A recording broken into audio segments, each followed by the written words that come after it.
বন্ধুরা, আরকে কিচেনে সবাইকে স্বাগত। আজকে আমি পুজোর স্পেশাল একটা ফুলকপির রেসিপি বানাচ্ছি। এটা লাঞ্চে বা ডিনারে রাখতে পারেন। চলুন দেখাই কিভাবে বানাচ্ছি। এখানে আমি একটা ফুলকপি নিয়েছি, একটু এরকম বড় সাইজের কেটে নিয়েছি। এটাকে আগে নুন জল দিয়ে একটু হালকা গরম জলেতে 5 মিনিট রেখে দিয়েছিলাম। তারপর পরিমাণ মতন আদা রসুন দিয়ে দিলাম, জিরে আধা চামচ, গোটা ধনে 1 চামচ, শামরিচ 10-12টা, একটু জল দিয়ে এটা একটা পেস্ট বানিয়ে নিয়ে আসছি। তারপরেতে এবার ফুলকপিটাতে অল্প একটু নুন দিয়ে দিলাম, পেঁয়াজ বাটা 1 চামচ, যে পেস্টটা এখন বানালাম ওইটা দিয়ে দিচ্ছি 2 চামচ, একটু লেবুর রস, অল্প একটু হলুদ গুঁড়ো, অল্প একটু লঙ্কার গুঁড়ো, 1 চামচ সরষের তেল দিয়ে এটা মেখে রাখবো 15 মিনিট।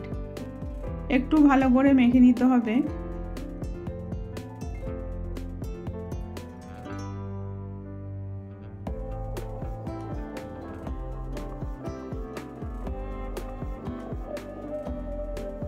তারপরেতে কড়াতে একটু পরিমাণ মতন সরষের তেল দিয়ে দিলাম। তেলটা গরম হয়ে গেলে 2টো শুকনো লঙ্কা, তেজপাতা, গোটা গরম মশলা আর একটু জিরে ফোড়ন দিয়ে দিলাম। 2টো পেঁয়াজ বাটা দিয়ে দিলাম, দিয়ে এটাকে একটু লাল করে ভেজে নিতে হবে।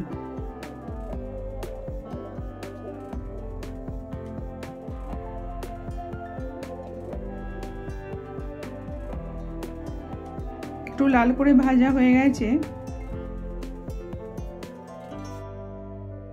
তারপরে যে পেস্টটা বানিয়েছিলাম ওইটা দিয়ে দিলাম, দিয়ে একটু ভালো করে কষে নেব 5 মিনিট। আধা চামচ একটু কম হলুদ গুঁড়ো, আধা চামচ লঙ্কার গুঁড়ো দিয়ে ভালো করে এটা কষে নিতে হবে।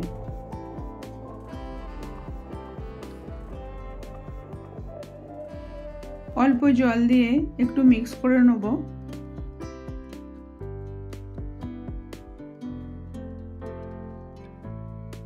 তারপরে 2টো টমেটো পেস্ট করেছিলাম ওইটা দিয়ে ভালো করে কষে নিতে হবে।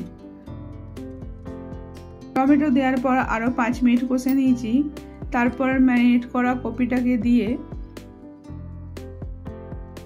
ভালো করে কষে নিতে হবে।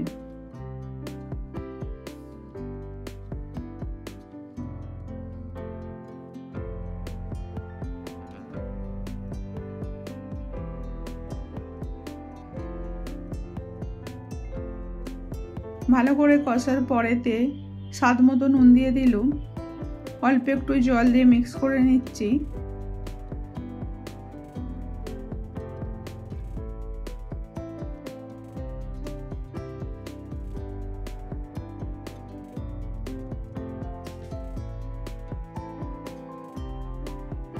তারপর 1 চামচ ঘি দিয়ে দিচ্ছি।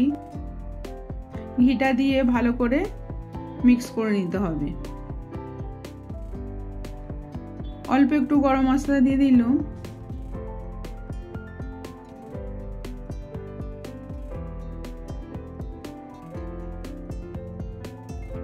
তারপরেতে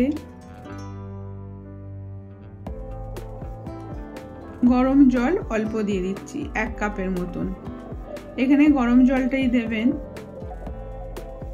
অল্প একটু জল দিয়ে এটা আমি ঢাকনা দিয়ে 5 মিনিট স্লো আঁচে সেদ্ধ হতে দেবো।